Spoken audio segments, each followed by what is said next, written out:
This is actually the third time I'm reviewing this kit, but it's a good way to get back into things after not reviewing for a while, so hang on a second.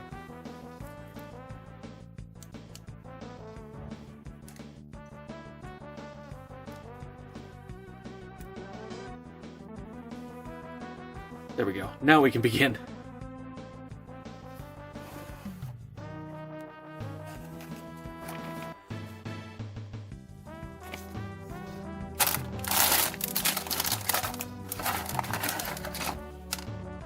Hello and welcome back to another Gunpla review. Today we're taking another look at the HGUC RX-78 Revive.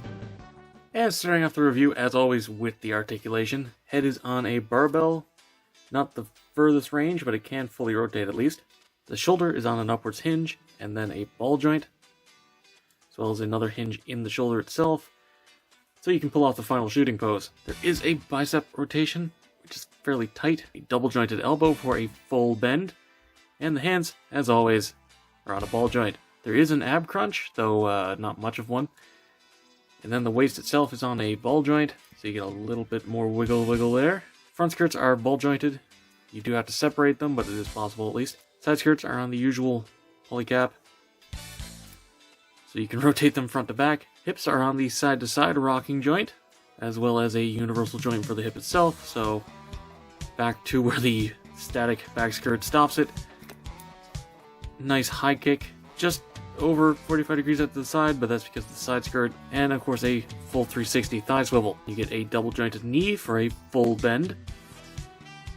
You have a little bit of a nasty hole in the front, but it's not too bad. And the ankles have a front back pivot, and then a ball joint. A little bit deep set in there, you don't actually get that much usable. I mean, front to back is pretty good, but there's not much of an ankle tilt.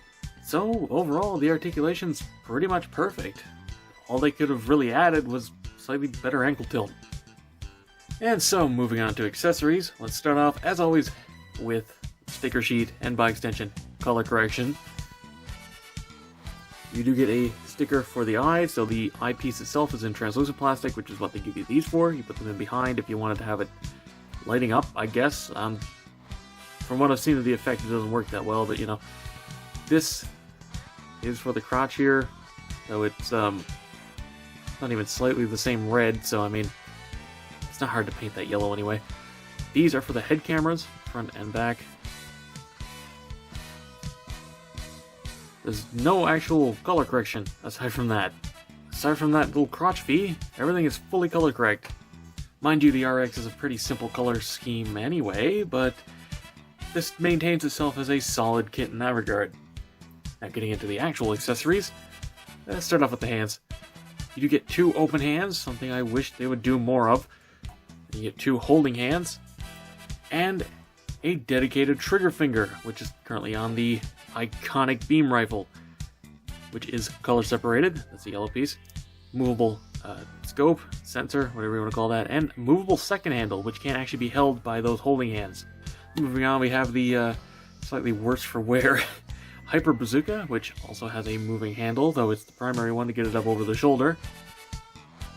It's fairly solid. I mean, it's not anything special, but Hyper Bazooka is not super interesting anyway. It's just a solid bazooka. For the Hyper Bazooka, you get a little clip, which hook off this little panel here, plug this on, and you can clip it across the back for weapon storage, which is nice. You do have the beam sabers and beam effects, which are the new type. Well, new type when this was made. Plug in solidly, not going anywhere. And these are held, I can grab one, okay in the hand. I mean, as long as you don't shake it, it's fine. And finally, for accessories, you get the Gundam's iconic shield, which has a moving handle. You can have it actually held in the holding hands again. Though you can just plug it directly onto the arm, and that's completely fine. It does also let you actually rotate it, which is nice. And you do actually get a bit of weapon storage. You can store this on the back up here. Seems maybe a little bit high, but close enough. And as for a quick size comparison, the RX-78 is the default for Gundams, so I mean, completely average height for a high grade.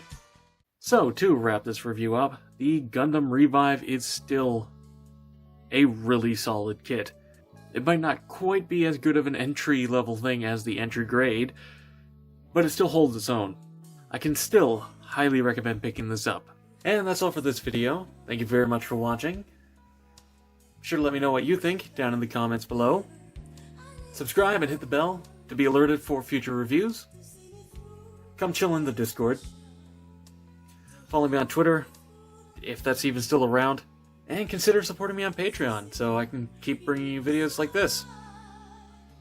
And, as always, until next time, happy building.